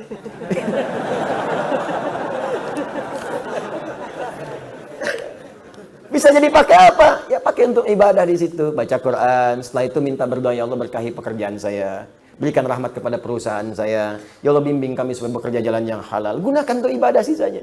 Imma Anda membuat ide-ide kreatif, atau Anda coba deteksi apa nih pekerjaan untuk besok. Siapkan lagi. Itu yang dimaksud ayat faida faraghta fansab. Jika telah selesai yang sekarang, siapkan buat yang nanti. Saya membiasakan rumus Quran ini sejak belajar. Saya mau belajar ke Timur Tengah, bahkan saat lulus pesantren, ya sebelum ke Timur Tengah saya mampir dulu ke satu kampus di Fakultas Dirasat Islamiyah di UIN, Syarif Hidayatullah. Itu sebelum saya masuk, saya pengen dulu bahkan ke Madinah, ke Jamiah Islamiyah. Ya, sejak kelas di 2 SMA, setara itu, 2 Aliyah, di pesantren Darul Arqam, itu saya sudah ikut daurah. Daurah pelajaran yang akan diajarkan di Madinah. Saya kumpulkan semua pelajaran-pelajaran itu. Mana buku-bukunya? Bahkan saya tanya siapa yang ngajar di sana. Saya kenalan dengan guru-gurunya. Ada Syekh Faiz, Syekh Sultan, ya Syekh Afifi dan sebagainya. Saya kenalan, saya pelajari sebelum berangkat. Ya, saya pelajari ketika akan mampir ke Ciputat, karena waktu sudah dikasih rekomendasi, itu sudah siap semua ikhtiar manusianya, insya Allah sudahlah selesai semua. Bahkan diberikan tanda tangan oleh orang yang kalau kata orang di Timur Tengah itu dilihat tanda tangannya nggak akan dilihat berkasnya, terimanya. Semua udah ngasih. Tapi perhatikan, ketika Allah berkehendak, maka tidak ada yang bisa mencegah kehendaknya. Terjadilah bom Bali itu. Maka dihapus kuota beasiswa pada saat itu. Ya, harap-harap kemudian bisa ke Madinah, nyangkut di Madinah Ciputat. Masuk ke situ. Tapi pun manhaj gak keluar. Gak berubah manhaj saya. Sebelum berangkat ke sana, saya kumpulkan buku-bukunya. Apa yang dipelajari di kampus itu? Saya senang saya milih kampus itu karena belum bisa keluar, karena tertutup semua kuota di luar itu. Saya pilih itu karena di situ yang ngajar ulama di MUI, ngajarnya pakai bahasa Arab juga. Ada yang dari Mesir, dari India, dari mana-mana itu ngajar pakai bahasa Arab. Dan kalau MUI ngajar yang dibahas fatwa-fatwa yang sedang dibahas. ya fikihnya macam-macamnya. Saya kumpulin dulu buku-bukunya. Sampai semua mata kuliah. Di awal-awal saya kumpulin. Ya, saya pelajari dulu. Jadi begitu masuk, udah jelas, sudah tahu. Oh, ini yang mau dipelajari.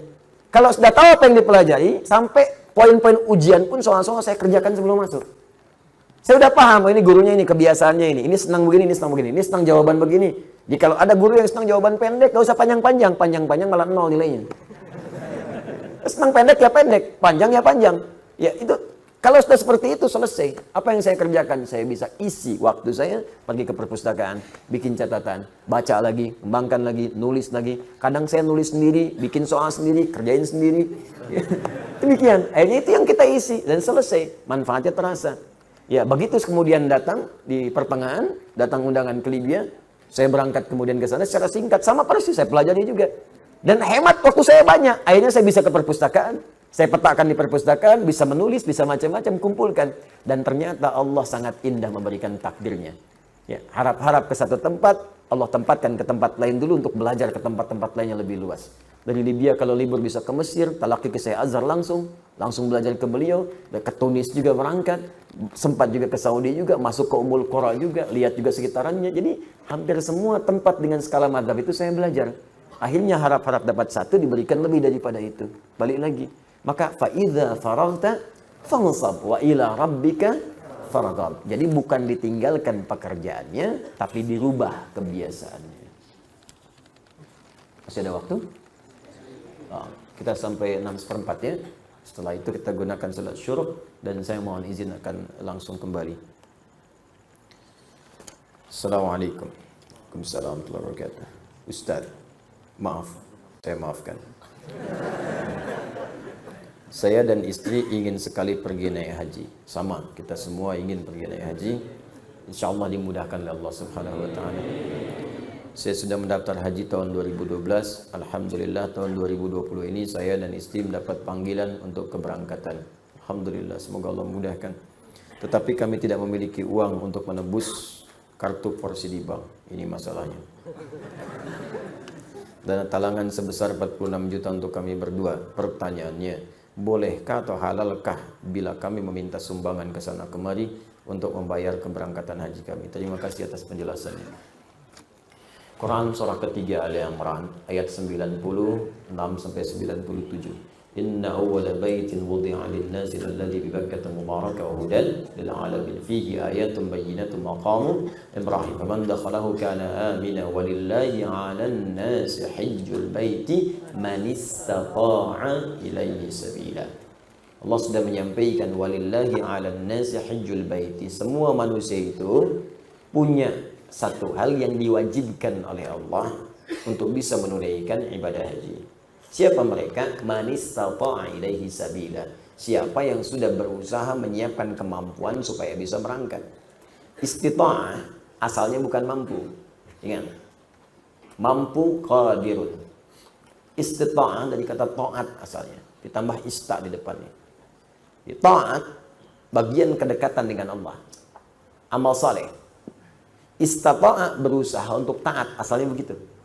Ada usaha. Jadi istita'a itu usaha untuk mampu demi menaati Allah. Terjemahan yang tepatnya begitu. Usaha untuk mampu demi menaati Allah.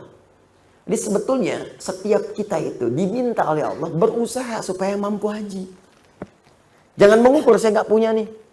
Saya nggak ada nih, bukan. Usaha sampai kita punya kemampuan berangkat. Itu maksudnya. Dan usaha itu, saya beri mukadimah dulu ya. Usaha itu ada dua. Saya ulang ya, usaha itu ada dua. Usaha dengan mengumpulkan harta. Saya sarankan sih kalau mau nabung pakai emas. Itu lebih mudah. Ini saya sarankan. Karena ayat-ayat di Quran ketika bicara harta itu kebanyakan bicara tentang emas dan perak. Ya, misal Quran surah ketiga, ayat ke-14. Paling kanan agak ke bawah. Zuyyina lin-nasi hubbus syahawati minan nisa'i wal banin wal qanatiril muqantarati minan dzahab wal fiddah. Ya, qanatir muqantarah itu ada harta yang punya nilai intrinsik, berharga. Yang kalau dikumpulkan punya nilai. Jadi ada harta yang punya nilai intrinsik, ada yang ekstrinsik. Intrinsik itu di dalamnya memang ada nilainya. Ya sudah ada nilai, jadi nggak berpengaruh oleh apapun. Emas itu kalaupun pecah masih bisa dijual. Ya, tapi uang kalau sobek ya kertas kok. Nilainya berubah-ubah. Makanya sekarang selalu mengalami devaluasi. Menurut saya bukan mengalami penurunan tuh, memang nilainya diturunkan dengan kepentingan tertentu. Dulu itu masih menggunakan emas. Ya, masih menggunakan emas. Isyarat Quran, hadis masih dipakai. Bahkan di Amerika pun masih pakai. Pada tahun 1930-an, 1934 dari 1932 itu diuji coba. Dia ada sekumpulan orang berkumpul memikirkan sifat monopoli. Bagaimana memonopoli dunia dari sistem keuangan. Maka diwujudkanlah uang kertas itu. Diuji coba asalnya di negara barat sana. Lokal sifatnya. Lokal. Apa yang diuji coba? Ditarik emas-emas dari penduduk lokal, dibuatlah uang kertas. Yang tidak mematuhi diberikan hukuman. Maka dari situ diberikan uang kertas, tapi uang kertas itu masih punya nilai setara dengan emas. Diberikan per onsnya emas itu setara dengan $20 pada masa itu. Terus orang nukar tuh. Yang sadar bahwa kertas ini nggak punya nilai intrinsik, maka dia menyimpan kemudian emas ya di tempat lain. Supaya tidak kena hukuman. Ini kisah nyata ini, nanti ada perjanjiannya. Nah teman-teman sekalian, apa yang terjadi? Ketika uang itu sudah menyebar dan emasnya cukup terkumpul, maka diturunkan, didevaluasi nilainya. Yang tadinya per onsnya $20, ya diturunkan nilainya. Seakan-akan harga emas itu jadi naik, padahal emas itu segitu-gitu aja. Ya, uangnya turun lagi. Jadi berapa? $35. Ya, nilainya terus bertambah. Jadi seakan-akan jadi mahal gitu. Ya, padahal uangnya diturunkan, nilai uangnya yang turun, bukan barang yang naik. Apa yang terjadi ketika mereka melihat kemudian jadi nilai itu berkurang, si emas itu kemudian punya nilai lagi, disetarakan lagi, akhirnya mereka borong lagi. Melihat uji cobanya berhasil, maka dipaksakanlah ke seluruh dunia. Maka dipaksa mata uang yang kita gunakan untuk turun nilainya. Mata uang mereka naik. Makanya satu kita balas dengan 13.000. Mereka cuma mengeluarkan satu, kita keluarkan 13.000. Dikuraslah kemudian harta benda kita keluar. Paling gampang. Makanya nggak ada nilainya. Tempat lain ada yang 20.000. Mereka ngasih satu, kita ngasih 20. Dan yang paling gampang itu kan kertas. Kertas kalau disobek, dihilangkan nilainya, nggak ada nilai. Sudah pulaunya keluar, sudah hartanya keluar, sudah emasnya diambil, ditukar dengan kertas. Mana ada kita nukar emas dengan kertas? Kertas nggak ada nilainya, disobek udah hilang. Bagaimana sekarang kalau mereka hilangkan? Kami sudah tidak menggunakan sistem uang lagi. Sementara harta benda kita sudah pindah. Apa yang mau kita sesali kemudian hari? Nah, makanya ini bahasa, ini ilmiah ya, ilmiah. Kalau mau diskusi silahkan. Ini ilmiah. Jadi kita diskusi. Nah, makanya dulu Bung Karno ketika membuat uang itu konsultasi pada ulama. Dan ulama mengusulkan tetap berikan nilai intrinsik di uang kertas itu setara dengan emas sekian ons misalnya. Ya sekian gram. Supaya ada nilainya. Kalau enggak itu jadi kertas. Itu sempat dipakai. Coba belajar sejarah yang baik. Cek lagi ke belakang. Dulu nilai uang kita itu ada setara dengan emasnya. Belakangan kemudian dihapuskan jadi kertas saja di situ. Makanya nilainya semakin melemah. Sebetulnya bukan uangnya yang lemah, bukan bendanya yang naik, uangnya yang dilemahkan. Kalau bendanya segitu-gitu aja, tempe kan gak berubah segitu-gitu juga. Cuma nilai uangnya melemah, seakan-akan tempenya naik, padahal keratnya segitu aja. Akhirnya tempe pun disesuaikan dengan uang. Ya kan? 2.000 tebel, 1.000 tipis gitu kan. Ya, 500 udah tipis dibelah. Tuh kan? Itu coba belajar di situ. Terus ada perjanjian dulu, se-Eropa itu diajak kumpul. Makanya bikin dulu ada The Fed ya, masih sekarang sampai ada. Terus IMF dibuat pada saat itu untuk ngutang-ngutangi. Ya itu ini pelajaran ya, mesti kita tahu gitu ya konteks ini untuk belajar. Makanya ekonom kita itu selain pintar mesti soleh.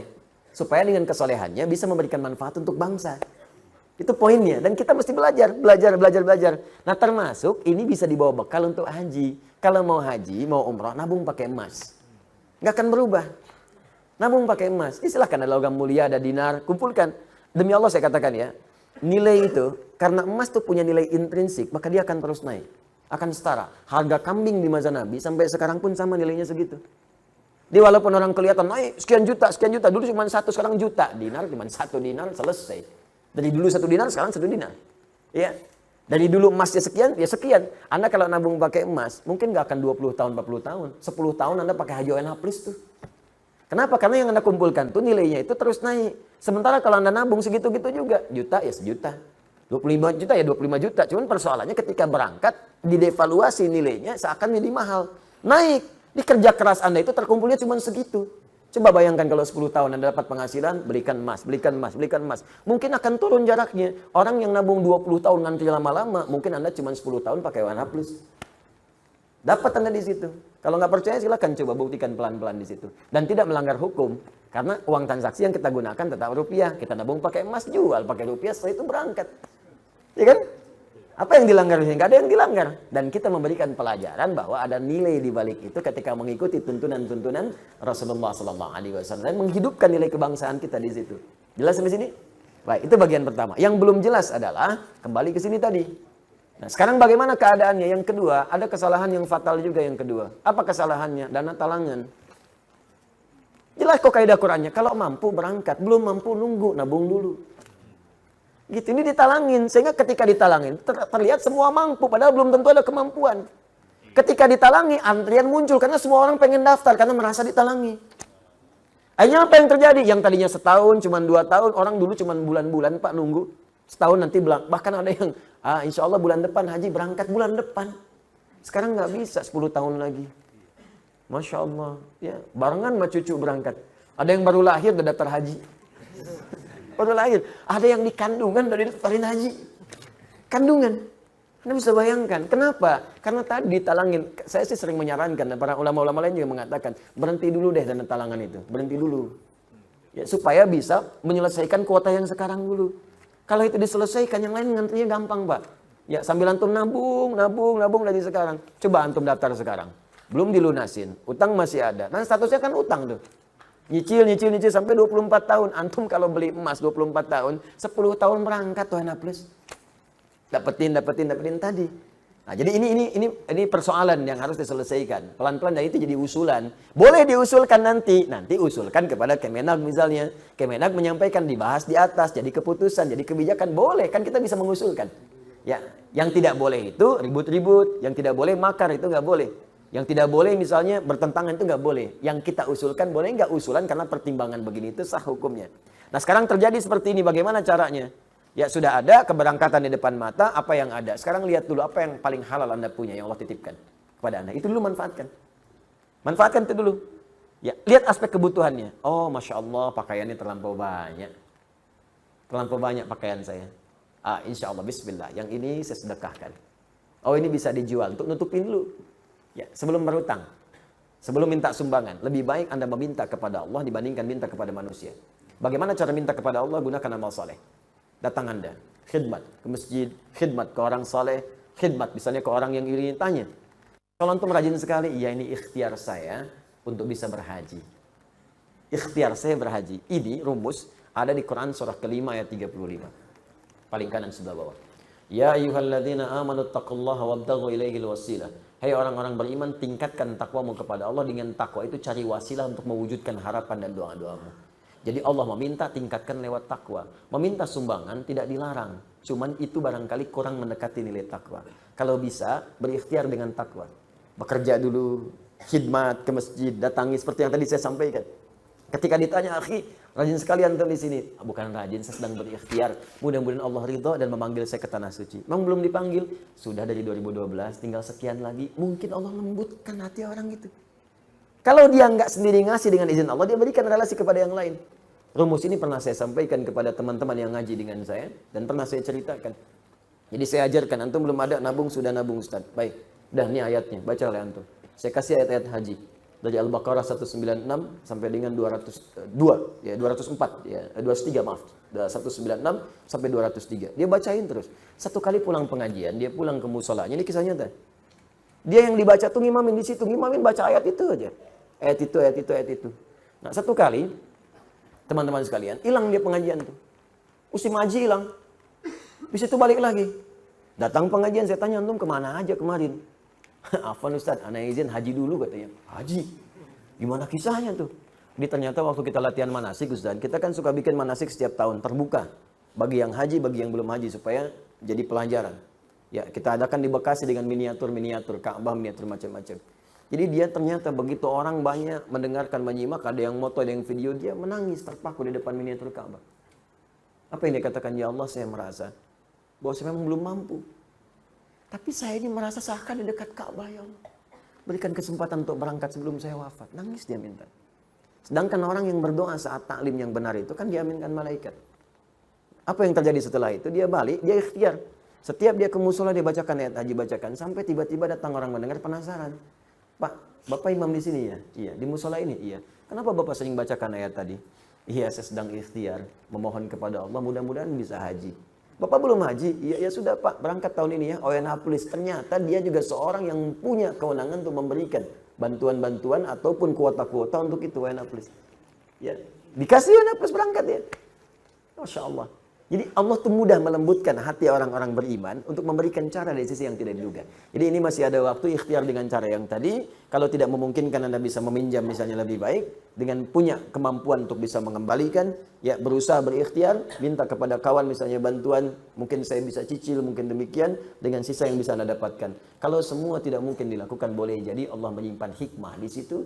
Untuk hal yang lebih baik yang bisa Anda dapatkan di kemudian hari. Allah Ta'ala alam bisawab. Ingat, Anda cari haji buat apa? Mabrur kan? Mabrur kan? Jalan birrun itu banyak. Termasuk berinfak pada yang paling dicintai. Itulah yang dimaksud Quran surah ketiga ayat 92. Lan tanalul birra hatta tunfiqu mimma tuhibbun. Ada orang yang sudah mau haji, punya berangkat, punya bekal yang siap, dia keluar dari rumah. Tiba-tiba dia mendengar, maaf, berita tetangganya datang minta bantuan sakit, biayanya persis sama seperti yang dia butuhkan, persis sama seperti yang dia kumpulkan untuk haji itu. Tanpa basa-basi dia berikan semuanya, kembali ke rumah tanpa berucap sedikit pun kepada orang-orang di rumahnya tentang peristiwa itu. Dia nggak haji pada saat itu, dia infakkan pada sesuatu yang sangat orang lain butuhkan. Maka apa yang terjadi setelah itu? Turunlah riwayat mengatakan hajinya, perhatikan kalimatnya, dia mabrur. Dia mabrur walaupun belum berangkat untuk berhaji. Bahkan dari riwayat yang menyebutkan kalaulah bukan perilaku orang ini seperti itu dia berinfak, tentulah belum tentu diterima orang-orang yang haji yang sekarang bertawaf di atau berwukuf di Makkah Al-Mukarramah. Ini ungkapan namanya mubalaghah. Maksudnya belum tentu diterima, bukan gak diterima, bukan. Maksudnya saking tingginya amalan orang ini sampai belum berangkat pun dia sudah mendapatkan mabrur si Allah Subhanahu wa taala. Maka turunlah ayat tadi lan tanalul birra hatta tunfiqu mimma tuhibbun. Jelas sampai sini? Allah Ta'ala a'lam bissawab. Ini terakhir ya. Assalamualaikum Ustaz. Waalaikumsalam. Semoga Allah muliakan Ustaz. Semoga Allah muliakan Anda lebih daripada Allah muliakan saya. Ustaz, pada tahun kemarin tanggal 10 Desember saya waktu itu ada acara seminar, tiba-tiba saya menemukan uang 250.000. Kata guru saya, karena saya bilang kepada guru saya ada uang hilang. Dan guru saya Ustadz juga. Ya, guru itu Ustadz. Ustadz itu bahasa Indonesianya guru. Guru itu bahasa Arabnya Ustadz. Ya. Dan guru saya Ustadz juga. Ya. Dia mengatakan, udah uang itu jadi milik kamu. Ini dia. Karena saya tidak tahu ilmunya, saya pakailah uang itu. Ya. Sebagian disodakohkan, iya rumus. Sodakohnya kurang lebih berapa ini? 20.000, 70.000. Kelihatannya sih berapa ini mas? 70.000. Nemu 250, baik. Sodakoh 70, 180 pakai sendiri. Sisanya dipakai oleh saya. Bagaimana Ustaz hukumnya? Apakah saya berdosa? Baik. Salam kanggo Ustaz di Komosong. Baik. Harta temuan itu kalaupun ingin diambil, sebelum diambil dipertimbangkan dulu resiko. Ada dua cara. Pertama, ditinggalkan, tetap di tempatnya. Kalau memang kita tak mampu mengembalikan pada pemiliknya. Karena hukum pertama barang temuan itu dikembalikan pada pemilik, bukan digunakan. Apapun itu, nemu tas, nemu dompet, ya, nemu uang, dan sejenisnya sekiranya berharga. Kalau kotoran nggak usah, gitu kan? Yang sekiranya berharga. Ciliwung nemu sesuatu, ya udah biarin aja itu mah ya. Nah, ini yang kiranya berharga. Kalau Anda sudah dapatkan itu, artinya Anda temukan, maka hukum pertama, jika punya kemampuan dan Anda ingin mengambilnya, maka kewajiban langsung melekat kepada Anda untuk mengembalikan pada pemiliknya. Kalau tak punya kemampuan, ada dua pilihan. Imam meninggalkan itu supaya resiko beban tidak berpindah kepada Anda. Atau yang kedua, Anda infokkan pada orang lain. yang mungkin lebih tahu dan lebih mampu untuk mengembalikan itu. Biasanya di sini ada pihak berwajib. Ya, sini ada saudara kita, misalnya ada Pak Eli, ada yang lain. Kembalikan lewat orang atau yang punya kemampuan, punya instrumen untuk melacak itu. Pak, saya menemukan uang ini, Pak. Saya tidak tahu pemiliknya siapa. Tapi yang kita rujuk itu punya kemampuan untuk melacak, ditemukan di mana, bisa melihat sidik jari, macam-macam dan sebagainya. Yang kira-kira bisa dikembalikan dengan nilai berharga, ya. Baik, tapi kalau Anda merasa di situ punya kemampuan atau ingin beramal soleh sekaligus mencari pemiliknya untuk dikembalikan, maka pertama niatkan untuk beribadah kepada Allah. Itu dulu. Ingat kaidah ini penting. Nanti begitu Anda niatkan karena Allah, maka Allah akan melembutkan. Orang yang memiliki barang itu boleh jadi ada manfaat yang Anda dapatkan dari situ. Nanti saya berikan kisah lain terkait ini. Nah, apa yang terjadi kemudian? Maka berusaha kembalikan dulu. Cari jalan. Imam Anda mencari, nggak ada nih kemudian pemiliknya, nggak ada alamat, nggak ada macam-macam. Cari dulu. Cari wasilah. Tanyakan ini, tanyakan itu. Ya, dan seterusnya. Sampai kalau kemudian pada masa tertentu tidak juga ada kunjung kabar. Anda tunggu sebulan nggak ada kabar. 2 bulan nggak ada kabar, 3 tahun nggak ada kabar, tidak sama sekali muncul pada saat itu, maka walaupun status barang itu kemudian dinyatakan tidak ada pemilik, yang berhak diambil oleh Anda bukan seluruhnya. 2/3 Anda sedekahkan, 1/3 Anda ambil. Jangan diambil semua. Ya, berikan kepada yang lain dulu. Hak yang lain berikan, Anda ambil sebagiannya. Jelas sampai sini? Baik, tapi yang saya katakan sekali lagi, lebih baik kalau tak mampu, Anda serahkan kepada yang punya kemampuan untuk merujuk. Tapi kalau Anda kira-kira punya rasa, kayaknya si fulan nih, Anda ambil dan niatkan kepada Allah. Di situ nanti ada hal yang sangat indah. Pernah terjadi kejadian, seorang pejabat di Indonesia umrah, membawa uang cukup banyak, 3 miliar di kantongnya. Ya, pakai dolar dia bawa itu. Ini kisahnya tercerita langsung ke saya. Begitu kemudian teman-teman didapatkan itu, ketinggalan di bandara. Ya karena dia mau niat ibadah, ya sudahlah, biarin aja gitu kan. Dia jalan aja, sudah macam-macam. Tiba-tiba ada yang ngantarkan. Pak, katanya saya menemukan ini kayaknya punya bapak tadi. Dia, oh iya betul ya, katanya punya saya ini. Nih silakan. Udah begitu dia buka utuh semua, nggak ada ambil, nggak ada apa. Tiba-tiba dia ambil 20.000 dolar, langsung diberikan. Pak, bawa aja ini, silakan. Silakan katanya. Jangan Pak, saya karena Allah, bukan. Memang Anda kerjakan karena Allah. Nah ini bagian terima saya, syukur saya kepada Allah, berterima kasih kepada Anda. Dia ambil 20.000 dolar, dia berikan kepada dia. 20.000 dolar, 260 juta, langsung ambil. Berikan. Banyak kejadian begitu. Ada dulu yang ketinggalan seorang orang soleh, dermawan, orang kaya. Ketinggalan teman-teman sekalian, mutiara, hadiah untuk putrinya. Ya, jadi putrinya memasuki usia-usia yang cukup baik, usia sudah layak menikah, ketinggalan kemudian. Di sebuah toilet masjid. Jadi dia masuk toilet, tempat ada yang mengatakan tempat wudhu. Ini kisah nyata. Jadi begitu dia berwudhu selesai, dia lupa ngambil itu. Sholat dia kan, pulang-pulang dia kaget kan, hilang, tidak ketemu. Balik lagi ngecek juga nggak ada. Ternyata tiba-tiba ada yang mengetok pintu, seorang pemuda datang ke rumahnya dan mengatakan, saya menemukan ini, ada mutiara, ada macam-macam, dan saya melihat ada kartu di sini menunjuk kepada alamat ini. Saya pikir mungkin kartunya tidak penting, tapi saya lihat mutiara ini nampaknya sangat penting bagi Bapak. Silahkan Pak dicek lagi apa ada yang hilang atau ada hak-hak yang belum saya kembalikan. Begitu dibuka semuanya utuh. Apa yang terjadi? Dipanggil putrinya. Ketika dipanggil putrinya, dia katakan, nak, Bapak ingin memberikan hadiah ini tapi tertinggal tadi di musola, tiba-tiba datang seorang pemuda mengembalikan ini.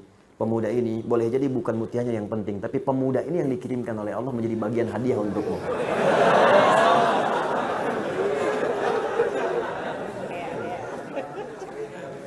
Makanya kalau nemu mutiara,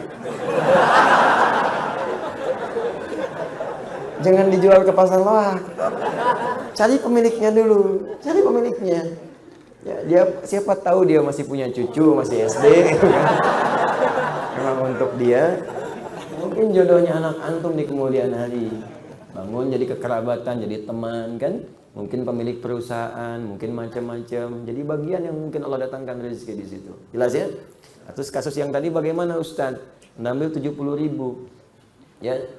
Maaf, Anda berikan 70.000. Banyakkan Anda ngambilnya. Ya. 250.000. 250.000 bagi 3 berapa? Ayo cepat. Cepat tuh Joni. Hah? Berapa? 80, 80 sekian, 82, ya kan? Maka ya sudah, Anda kembalikan aja dulu, tambahkan yang tadi, ya, keluarkan. Berarti kan yang Anda ambil 100, 250.000 kurangi 70, 180, ya kan?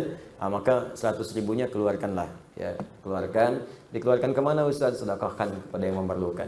Ya, berikan, dan semoga Allah ridha dengan apa yang telah Anda kerjakan, insyaallah. 3 menit lagi ya. Ini kepanjangan nih. Ya, saya baca selesai, jawabnya bulan depan. Tahan ya. Jadi kalau mau nanya langsung ke intinya aja ya. Atau nanti kertasnya kasih saya dulu sebelum ke sini supaya saya bisa baca. Nanti kalau baca langsung disimpulkan. Afwan Ustaz. Waalaikumsalam warahmatullahi wabarakatuh. Mana urutan yang benar? Belajar irama langgam dulu dalam membaca Al-Quran atau belajar makhraj dulu? Belajar tajwid dulu. Tajwid. Ya kan? Tajwid itu adalah membaca dengan baik dan benar. At-tajwidu lughatan al-ityanu bil jayyidi wa istilahan ilmun yurafu bihi haqqu mustahqam min sifati wal muludi wa ghairi dzalika kat tarqiqi wa tafhim wa nahwihima. Ma ghayatu ilmi at-tajwid wa ghayatu bulughun nihayati fi itqanil qur'ani alamatul luqiyah min al-hadat nabawiyyah as-sahiyyati wa qila ghayatu sawnul lisani lil khata'i fi kitabillahi ta'ala. Paham? Tidak. Tajwid artinya mendatangkan sesuatu dengan baik dan benar. Secara istilah dalam ilmu syariat adalah satu ilmu. Yang diketahui dengan ilmu itu cara membaca Quran dengan benar.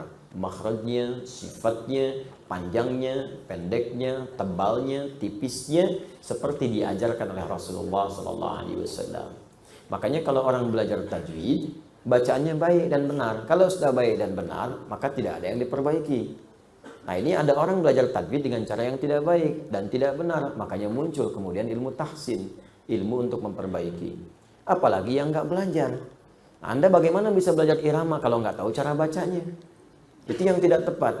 Nah, sekarang bukan kebanyakan lah, beberapa ada yang mengikutkan tajwid kepada irama, itu kebalik. Orang kalau udah belajar tajwid akan muncul irama sendiri. Karena Quran itu istimewa.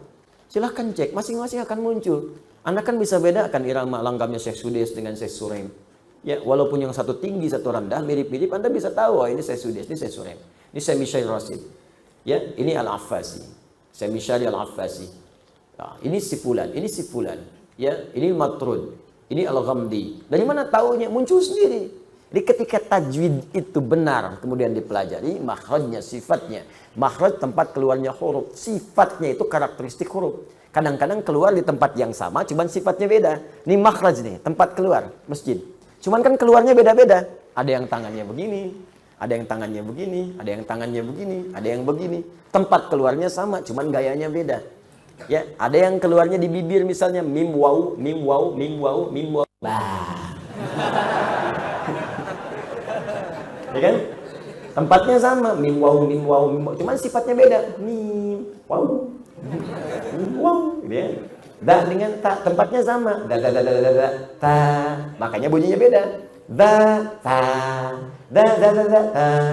Hamzah dengan ha, tempatnya sama makhrajnya, harful hawa. Cuman sifatnya beda, makanya ketika keluar bunyinya beda. Ha, nggak terhambat. Ya, ditahan di sini. Ditahan di sini.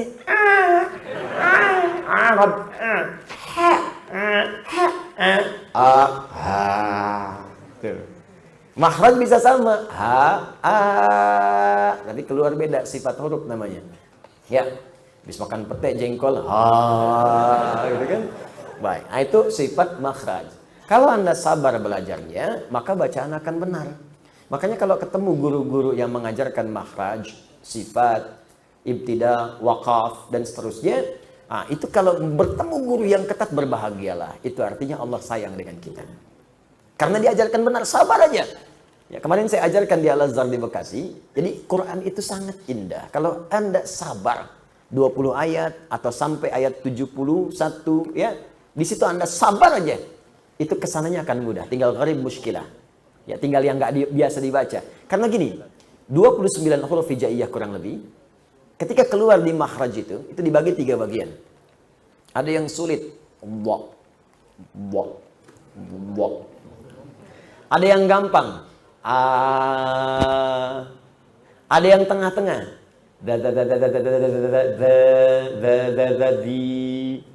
Ketika Anda baca Quran, maka Allah memberikan gambaran seluruh makhraj itu secara umum. Dari hawa ke lisan ke bibir. Alif, lam, mim. Setelah Al-Fatihah. Alif harful hawa, lam ke lisan, mim di bibir. Alif, lam, mim. Kan? Setelah itu muncul yang pertengahan. Dzalikal kitabu la raiba fihi hudal lil muttaqin. Dilatih dan sampai lancar. Dadi. Kadang za tertukar dengan za.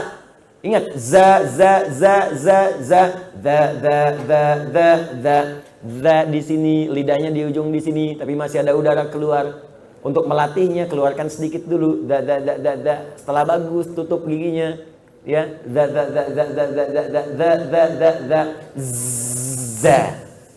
Ya, kadang sering ketukar. Ada za, ada ada ja, beda. Ya, iza, tuh, za, salah, iza zulzilatil ardu zilzalaha. Ada yang ijajul jilatil ardu, jilat tuh. Ya, za. Nah, supaya kita mudah, oleh Allah diajarkan za. Begitu lancar za, jadi di. Makanya ayat kedua, ketika dzalikal kitabu la raiba fihi hudal lil muttaqin, munculkan di ayat ketiganya. Alladzina, di. Lancar di, ditemukan dengan zai, za. Ayat 3, alladzina yu'minuna bil ghaibi wa yuqimuna as-salata wa mimma razza. Za lancar. Dadi zazi zadazi dadi zazazi dadazi za. Maka dimunculkan zi, dipertemukan dengan zi. Ayat 4-nya. Walladzina yu'minuna bima unzi. Zi bertemu dengan zi. Tuh. Di situ dilatih lidah kita supaya terbiasa. Kalau sudah sampai ayat 70-71, diketemukan. Da ketemu dengan ta, ketemu dengan sin, ketemu dengan sya, ketemu dengan ha. Kumpulkan satu ayat di situ. Ya. Qala innahu yaqulu innaha baqaratul la dhalulu tuthirul arda wa la tasqil hartha musallamatul la syiyata fiha. Ketemu. Ada sa, ada za, ada sa, ada sya, ada ha. Dikumpulkan semua. Kalau udah lancar itu ringan lidah kita. Qala innahu yaqulu innaha baqaratun la dhalulun tuthirul arda wa la tasqil hartha musallamatun la syiyata fiha. Qalu al-ana ji'ta bil haqq fadhabahuha wa ma kanu yaf'alun. Fadhabahuha. Ha. Kumpul semua di situ. Jadi kalau udah lancar itu tinggal gharib muskilah. Majreha la ta'mauna ala Yusuf alaihu. Gitu. Udah selesai. Tutup talim kita. Kalau itu udah dibaca itu, tajwid lancar, lagam muncul sendiri. Makanya orang tua kita itu nggak banyak-banyak irama itu, tapi tahu kita ngajinya benar. Irama muncul. Quran itu indah pokoknya kalau dibaca ketahuan. Nah, ini orang Cina yang baca, ini orang India yang baca, orang Sunda yang baca. Tapi kalau udah fasih, Quran itu terasa enaknya. Baru Anda latihan langgam, silakan. Mau pakai ini, pakai itu, bayati, soba, nahawan, dan sebagainya. Ijaz, boleh silakan. Supaya indah didengar. Supaya terasa kenikmatan kekhusyuannya. Cuma yang dibaca langgam-langgam yang memang dikhususkan untuk Quran.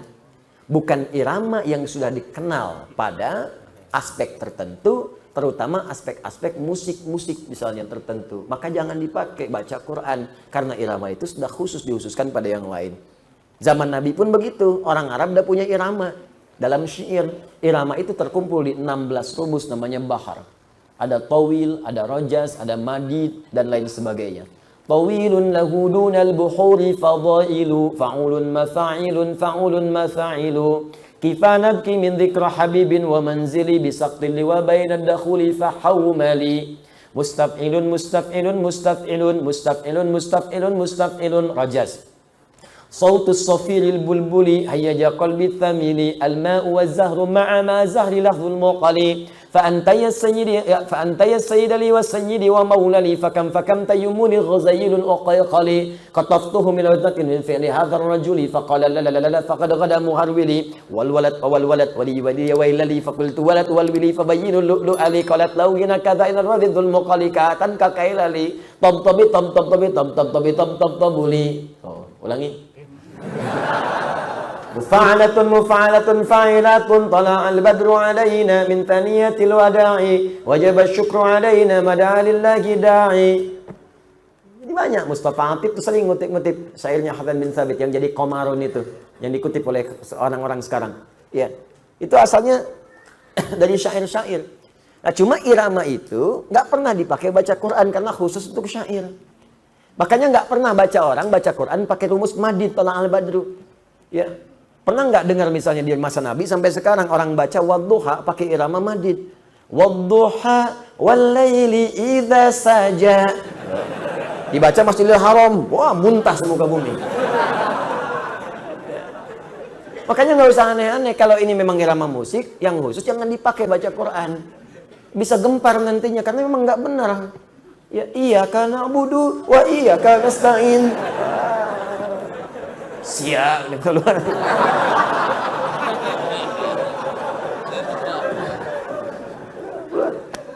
Jelas ya, makanya nggak usah aneh-aneh. Baca Quran, langgam Jawa, langgam tajwid, Cepi. Tajwid. Ya usah. Nah, ini begitu, kenapa mesti ribut-ribut ya. Jadi belajar yang betul dulu. Ya, kalau dari sudut pandang fikih boleh kan tidak ada larangannya. Iya, tapi kan ada kepatutan di situ. Ada kepatutan. Orang-orang Anda sendiri kan merasa itu nggak benar. Anda merasa nggak enak juga dalam hati. Dan hati itu nggak bisa diingkari. Nggak bisa diingkari. Jadi kalau Anda baca dengan hati, maka nilai Quran itu hadir dalam jiwa. Dan Quran akan terasa jadi milik Anda dalam kehidupan. Maka kan orang sering katakan, sentuhlah ia tepat di hatimu. Maka ia akan jadi milikmu untuk selamanya. Catat. Jelas ya? Nah, jadi sudah ya. Jadi ini urutannya tajwid dulu, baru akan muncul langgam, baru belajar, ya. Nurun Nabi, ada bayati, ada apa lagi? Sabang, ya. Apa lagi? Syikang, Ar-Tayran 'ala al-ghusni.